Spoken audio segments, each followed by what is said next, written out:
আচ্ছা একটু ঠিক করতে হবে, আমরা ফুটিয়ে দিয়েছি।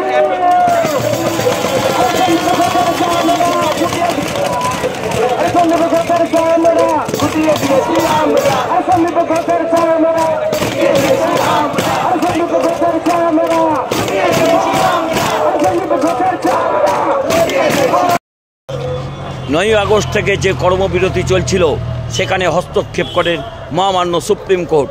মঙ্গলবার বিকেল 5টার মধ্যে তাদের কর্মবিরতি তুলে নেবার জন্য নির্দেশ দিয়েছিলেন, কিন্তু জুনিয়র ডাক্তাররা তাদের দাবি পূরণ না হওয়ার জন্য তারা কর্মবিরতি প্রত্যাহার করলেন না এবং সুপ্রিম কোর্ট সেই সঙ্গে জানিয়ে দিয়েছিলেন যে যদি মঙ্গলবার বিকেল 5টার মধ্যে কর্মবিরতি প্রত্যাহার না হয় তাহলে রাজ্য সরকার অর্থাৎ পশ্চিমবঙ্গ সরকার যদি তাদের বিরুদ্ধে কোনো পদক্ষেপ নেয় তখন সুপ্রিম কোর্ট তাতে হস্তক্ষেপ করবে না।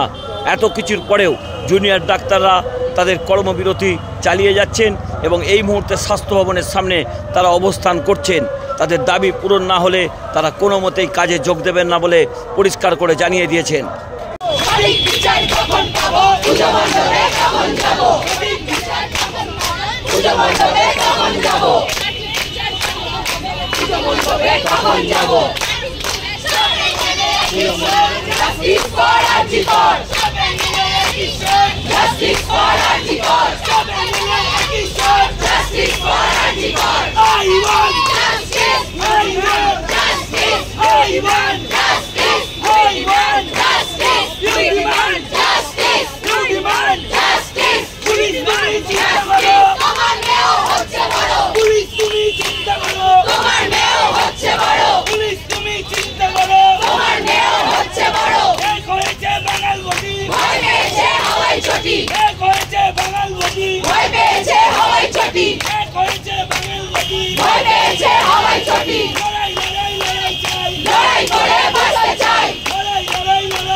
মুখ্যমন্ত্রী